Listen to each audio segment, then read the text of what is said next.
Anxiety. It's a common reaction when stress is present. It has us second-guessing ourselves and becoming uptight about life in general.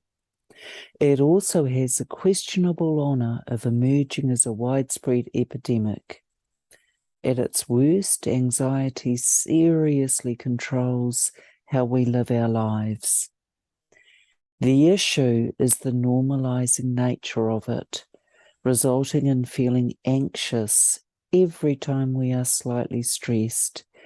We get used to it, identify with it, and start to embody it. If you're a CSA, child sexual abuse survivor, you will have anxiety as a feature at most of your events. For some of us, if it's holidays or birthdays or things we need to organise, anxiety ramps up alongside the build-up. There is more to do, more people to see, more stuff to buy, basically more of everything. And yet the capacity we have hasn't changed. So in the doing of more, we have less time to give to activities that minimise our anxiety, like walking the beach or taking a quiet moment. The hidden truth about anxiety is the thief it creeps up on us, and before we know it, enjoyment in the moment is nowhere to be seen. And what we were looking forward to comes and goes without any sense of enjoyment at all. It just becomes another thing we tick off on our to-do list, and therefore the biggest win of our day. Not the event itself or the people that attended, the fact that we got through it and have one less thing to do. Anxiety won't let us benefit from all of our planning and hard work. It's greedy.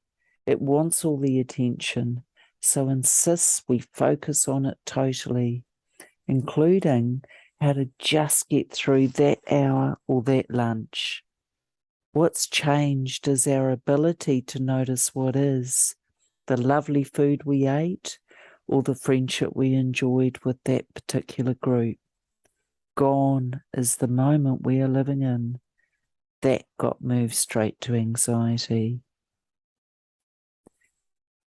Once anxiety arrives, it's not going anywhere. It's got its jacket for the wind, its eye shade for sleeping, and sunblock just in case.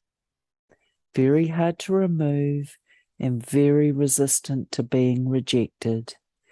If we don't take charge and challenge it, it does reign supreme, and that's where the unwelcome guest syndrome occurs. It won't take the hint, and we're stuck with it. Sound familiar? So what do we do? First of all, we need to recognise we are struggling with anxiety. If we can do that, we are more likely to manage it. If we aren't sure anxiety is the issue, it's important to see a medical professional or even a counsellor. Sometimes the not knowing creates more stress and, anxiety. If we recognise we suffer from it, but it's manageable, building some self-defences against it can be useful. Things like mindfulness, exercise, meditation, eating right, taking time out, all of these things can help us combat the scourge anxiety is. For CSA survivors, we know all about that. Naturally, all of this takes commitment and discipline, and that's something this time of year doesn't always allow, especially when you're busy trying to get kids organised, your life organised, and events sorted. Someone famous once said, if we can't take 15 minutes a day for ourselves, we aren't living. They are probably right. which means getting up that bit earlier to safeguard ourselves against the stressful day ahead. How we choose to do that is up to us. Some people like to meditate, others to sit outside with a coffee, or just be in nature quietly to breathe. The point is not what we do, but that we do it. We deserve to be happy and have a life controlled by us, not by anxiety. Whether we know someone who suffers from anxiety or whether it is us, help is at hand. And it can be as simple as starting a conversation. Your life is for celebrating, actually, not suffering. You deserve it, and so do those around you. As with all of these, I see you, I stand beside you, and I believe you.